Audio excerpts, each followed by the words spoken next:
अंग्रेजी के जाने माने लेखक विलियम शेक्सपियर की एक लिखी पंक्ति है, व्हाट्स इन अ नेम, यानी नाम में क्या रखा है। आपने कभी ना कभी कहीं ना कहीं ये लाइन सुनी जरूर होगी, लेकिन क्या आप जानते हैं इन दिनों नाम पर ही छिड़ा है देश में सियासी घमासान। उत्तर प्रदेश में योगी सरकार ने कांवड़ यात्रा को लेकर एक बड़ा फैसला लिया है। यूपी में कांवड़ यात्रा मार्ग पर पड़ने वाली सभी दुकानों, ठेलों, ढाबों, रेहड़ी वालों को सबको अपना नाम लिखना होगा, अपनी पहचान बतानी होगी। उत्तर प्रदेश के बाद उत्तराखंड के हरिद्वार में भी यह आदेश लागू कर दिया गया है। अच्छा, इस नाम लिखने के आदेश से प्रदेश में जो सियासी हलचल है वो बढ़ गई।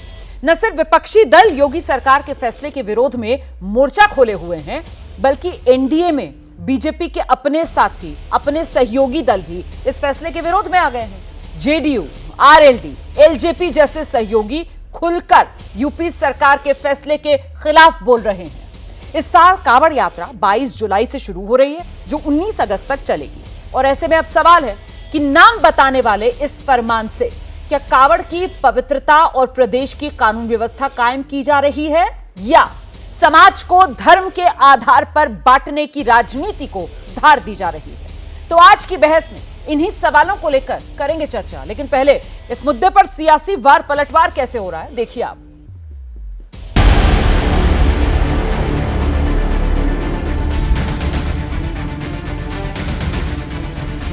हिंदू देवी देवताओं के नाम पर अपने ढाबे होटल चलाते हैं और अधिकांश लोग मुस्लिम समाज के लोग और बेचते नॉनवेज। उन पर प्रतिबंध लगना चाहिए, उनके नाम की पहचान होनी चाहिए कि जिसको जहाँ मर्जी खाए, जिसको जहाँ मर्जी बैठे, एक वो जानकारी में हो कि मैं कहाँ बैठा हूँ।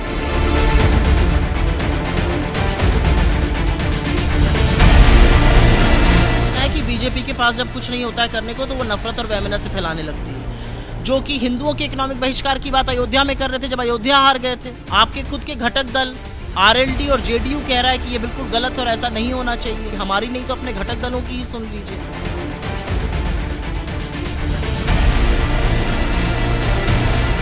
दो 2013 मुजफ्फरनगर दंगा हुआ, एक शासनादेश निकला कि मुस्लिम विस्थापितों को 5 लाख रुपए दिए जाएंगे, और सुप्रीम कोर्ट के ऐतराज के बाद विस्थापित शब्द का इस्तेमाल किया। वो अखिलेश यादव को अब नाम लिखने से भी पीड़ा है। जो मुआवजा भी धर्म के आधार पर देते थे, उन्हें अगर नाम लिखवा रहे हैं हिंदू के भी मुस्लिम को, तो उन्हें उससे भी पीड़ा है। अजीब बात है।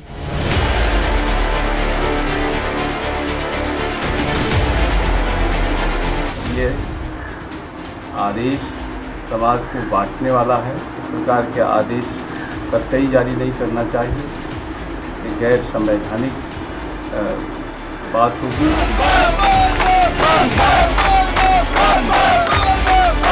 जहाँ तक सवाल है आस्था का, कांवड़ यात्रा की आस्था का, उसके श्रद्धा और उसके सम्मान का और उसकी सुरक्षा का, इसमें किसी को कोई आपत्ति नहीं है। इस तरह के विषयों पर किसी तरह का कम्युनल कंफ्यूजन क्रिएट करने की किसी को भी कोशिश नहीं करनी चाहिए। ये इस तरह का माइंडलेस एक्सरसाइज है। गेहूं की बालियां से पूछोगे कि हिंदू के हो कि मुसलमान के हो, सब्जियों से पूछोगे ये सब्जी तुमको किसने उगाया, तुमको पानी किसने डाला। इस देश के मिजाज के साथ मत खेलिए, इसको मत बर्बाद करिए।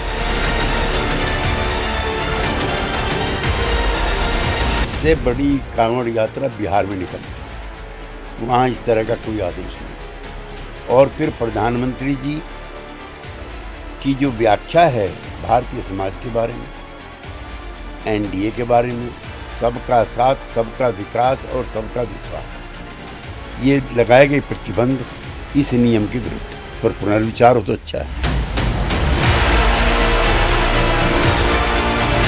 हर धर्म की कोई भी समय काल हो, उसकी पवित्रता, उसकी शुचिता बनी रह जाए, इस कारण से कांगे थे जब हर प्रोडक्ट पे हलाल का एक मार्का लगा हुआ था।